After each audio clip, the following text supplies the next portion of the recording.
I think एक दिवस पण अजून माझ्याकडे फ्री होता. सो मग मी ते एडिट केलं आणि मला माहिती नाही कसं वाटलं, का वाटलं, पण मला असं वाटलं की हे मी अपलोड करायला पाहिजे. मग मी त्याच दिवशी माझ्या पर्सनल अकाउंटवरती असं एक स्टोरी टाकली की मी असं एक नवीन अकाउंट ओपन करत आहे आणि फर्स्ट ब्लॉग हा 7:30 ते 8:30च्या दरम्यान मी अपलोड करणार आहे असं मी टाकलेलं.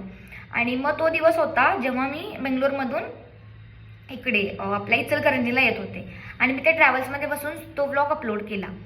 आणि मग त्याच्यानंतर काही नाही, सगळं छानच चाललंय. म्हणजे तुम्ही खूप प्रेम दिलं त्या फर्स्ट व्लॉगला पण, आणि अजून पण तुम्ही सगळ्यांनी प्रेम देतच आहात, त्याबद्दल खूप थँक्यू. सो अशी ही सुरुवात आहे.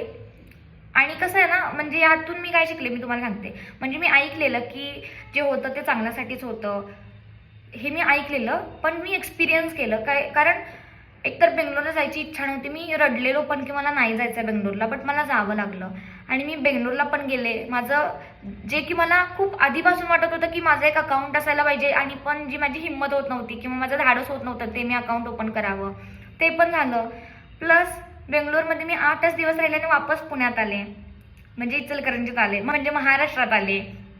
तर ह्या दोन्ही गोष्टी झाल्या. माझं ऑनबोर्डिंग झालं, तो इश्यू प्रॉब्लेम्स जे पण होतं ते सगळं रिझॉल्व्ह झालं. म्हणजे मला पाहिजे होतं ते सगळं झालं, पण मध्ये त्या पिरियडमध्ये थोडा पण पेशन्स ठेवायला पाहिजे. सो ही गोष्ट मी एक शिकली आहे, जे होते ते चांगल्यासाठीच होते. सो तुमच्यासोबत पण काही वाईट गोष्टी घडल्या किंवा मनाविरुद्ध गोष्टी घडल्या तर असं वाईट वाटून घेऊ नका. म्हणजे ऑब्व्हियसली वाटणार वाईट थोडं, बट तुम्ही स्वतःला समजवा की हे काहीतरी, म्हणजे याच्यातून काहीतरी चांगलंच होणार आहे.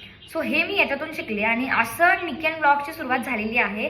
आणि आज 1 वर्ष कंप्लीट झालेलं आहे. सो ज्यांनी पण मला सपोर्ट केलेला आहे थँक्यू सो मच. यूट्यूबचं पण चॅनल आहे, लिंक बायोमध्ये आहे, जाऊन प्लीज सबस्क्राईब करा. आणि भेटूया आपण नेक्स्ट रील्समध्ये आणि ब्लॉग्समध्ये. Bye bye.